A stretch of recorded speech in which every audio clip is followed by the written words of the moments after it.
Scandal. That was the first word that came to mind when people heard Vanessa Clarke's name. In this glittering city of glass towers and champagne parties, whispers traveled faster than the news. And the whispers were always about her. She wasn't just a pretty face. She was a force, a woman with emerald green eyes so sharp they felt like they could see through your soul, and a smile that could make a man forget his own name. Wherever she walked, heads turned. Men leaned in. Women straightened their posture, sizing her up like she was an opponent in an invisible war. Vanessa didn't stumble into this life by accident. She'd built it, piece by piece. Born to a waitress and a mechanic in a rundown neighborhood, she had decided by the age of 16 that she'd never live like that again. She watched her mother come home exhausted, her hands raw from washing dishes at the diner, while her father worked double shifts and still couldn't pay all the bills. Vanessa wanted more, much more, and she figured out early that in a city crawling with billionaires, more was within reach if you knew how to play the game. Her strategy was flawless. Meet the richest men at charity events or elite nightclubs, get them hooked with charm and mystery, then enjoy the gifts, trips, and luxury until she got bored or found someone richer. Over the years, she'd dated them all. Marcus Devereaux, the oil magnate, who bought her a diamond necklace worth more than her childhood home. Liam Hart, the real estate tycoon, who whisked her to Paris for a weekend just to drink the right kind of champagne. Evan Price, the tech giant, who gave her a limited edition sports car just because. And when their attention waned, she moved on, without a second thought. By 29, Vanessa had conquered almost every billionaire in town. Some were married when she met them. Some weren't. She didn't care. People talked, of course. Women gossiped behind wine glasses at rooftop bars. Men bragged or complained in private lounges. But no one could deny that Vanessa Clarke was unforgettable. At the annual winter charity ball, she arrived in a black silk gown that clung to her like it had been painted on. Every camera in the room turned. Every man in the room noticed. One older woman leaned toward her husband and muttered, "She's here again. I wonder who her next victim will be." Her husband swallowed hard and adjusted his tie. "Better hope it's not me." Vanessa heard them. She always did. But instead of shame, she felt satisfaction. If they were talking, she was winning. What Vanessa didn't know, what no one dared to tell her, was that her winning streak was about to end. And when it did, the fall would be harder than she could ever imagine. It happened at the Winter Gala, the city's most exclusive charity event. The kind where the cheapest ticket was $25,000, and even the champagne had its own security guard. Vanessa was in her element. Her black silk gown shimmered under the chandeliers. Her diamond earrings caught the light every time she moved, and every step she took was a silent invitation. She had already spotted two familiar faces, former clients, so to speak, but they didn't matter tonight. She was here for new prey. And then she saw him. Alexander Royce. Tall, broad-shouldered, midnight black suit tailored so perfectly it looked like it had been stitched onto him. His watch, simple, understated, was the kind you only noticed if you knew it cost more than most houses. But what struck her most was his presence. While the other men in the room glanced at her, tried to catch her eye, or found excuses to accidentally pass by, Alexander was still, unbothered. He stood near the fireplace, talking to a senator as if the rest of the party didn't exist. That annoyed Vanessa. Men like him were supposed to notice women like her. They were supposed to fight for her attention, not ignore it. She made her move. Crossing the room, she let her perfume trail announce her before she spoke. "Alexander Royce," she purred, offering her hand. "I've heard so much about you." He glanced at her, shook her hand briefly, and gave the smallest, most unreadable smile. "I'm sure you have." And then, just like that, he turned back to his conversation. Vanessa stood frozen for a second, her smile still fixed, but her pride stung. She wasn't used to being brushed off like a nobody. She'd walked into rooms where men tripped over each other to speak to her. This was new. Later that evening, she tried again. She accidentally bumped into him near the dessert table. "You're hard to pin down tonight," she teased. He raised an eyebrow. "Maybe I'm not trying to be pinned down." The words hit harder than they should have.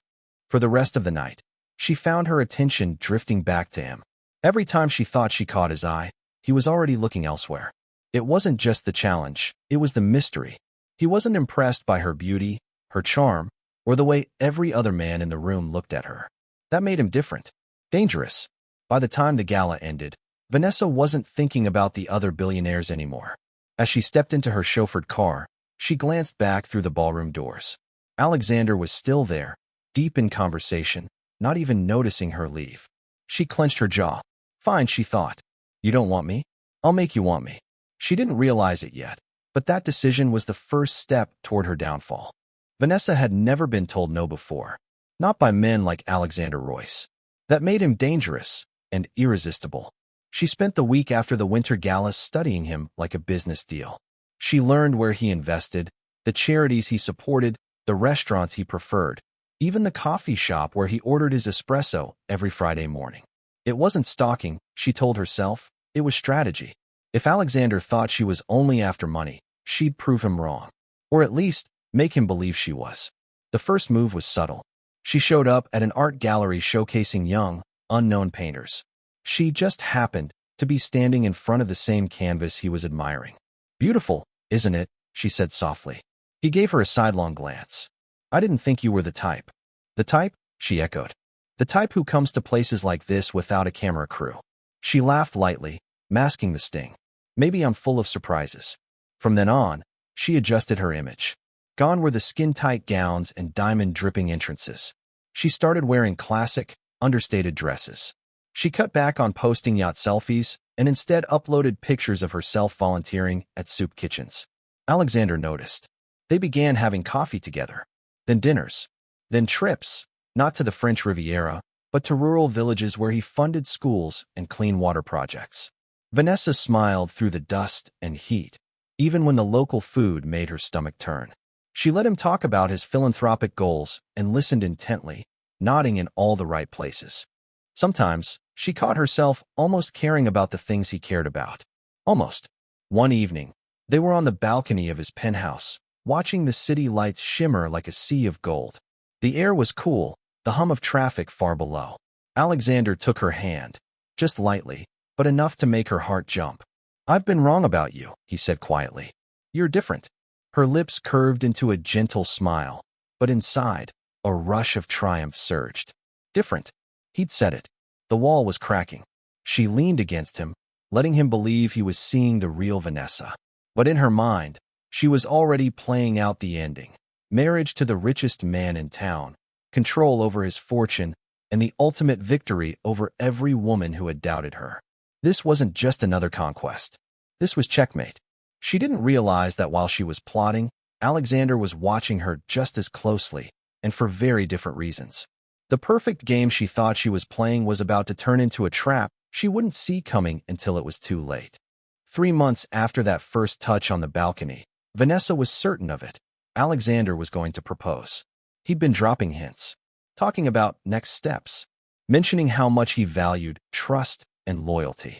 So when his personal assistant called to invite her to a private dinner at the Royce estate to celebrate a milestone in his life, she knew what it meant. This is it, she thought, smiling at her reflection as she tried on gowns. The night I win. The Royce estate wasn't just a mansion, it was a kingdom. Set on a hill, its gates opened to a winding driveway lined with lanterns that flickered in the evening breeze. By the time Vanessa's driver stopped at the front steps, she was breathless with anticipation. Inside, the dining hall looked like something out of a royal banquet. A long mahogany table, crystal chandeliers, candles casting a golden glow. But something felt off. There were too many chairs, and too many guests. As she stepped in, her heels clicking against the marble, she froze. Around the table sat faces she knew all too well. Marcus Devereaux, Liam Hart, Evan Price, the oil magnate, the real estate tycoon, the tech giant. All of them dressed sharply, their expressions unreadable. Her smile faltered. What is this? Alexander stood at the head of the table, his hands resting casually on the back of his chair. His voice was calm, but it carried an edge. Vanessa, tonight isn't about a proposal.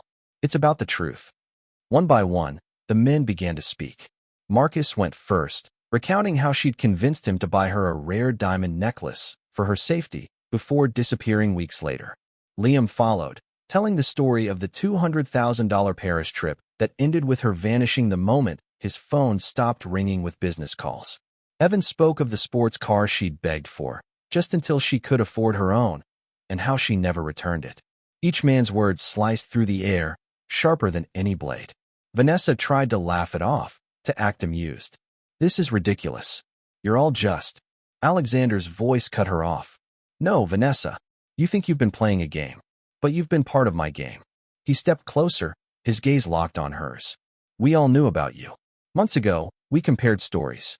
And we decided to see what would happen if the predator became the prey. The room was silent except for the faint crackle of the fireplace. Vanessa's confidence was slipping. Her hands trembled, hidden in the folds of her gown. She looked at Alexander, searching for a trace of the man who had held her hand on the balcony. But his face was cold, unreadable. For the first time in years, Vanessa felt something she didn't recognize. Fear. The dinner ended not with a toast or a ring, but with humiliation. When the last billionaire finished his story, the room went quiet. All eyes were on Vanessa. Her voice shook, but she tried to hold her composure. This is insane. You all think you can humiliate me? You think. Alexander raised his hand, silencing her. He reached into his jacket and pulled out a white envelope. He placed it on the table in front of her. Go ahead, he said coldly. Open it. Vanessa's fingers trembled as she slid the flap open. Inside was a check, written for exactly $1. She looked up, confused, her cheeks burning. What is this supposed to mean? Alexander's jaw tightened.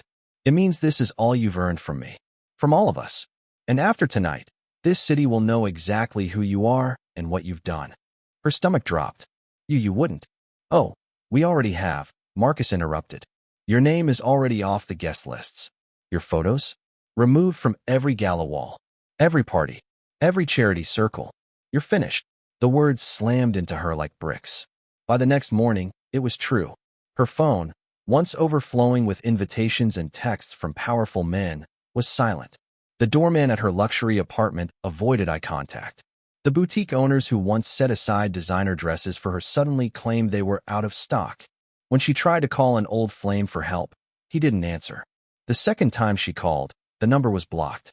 Within weeks, her savings, what little she had actually kept, ran dry. She sold her designer handbags, then her jewelry, then her car. Eventually, she had no choice but to move into a modest one-bedroom apartment on the other side of town.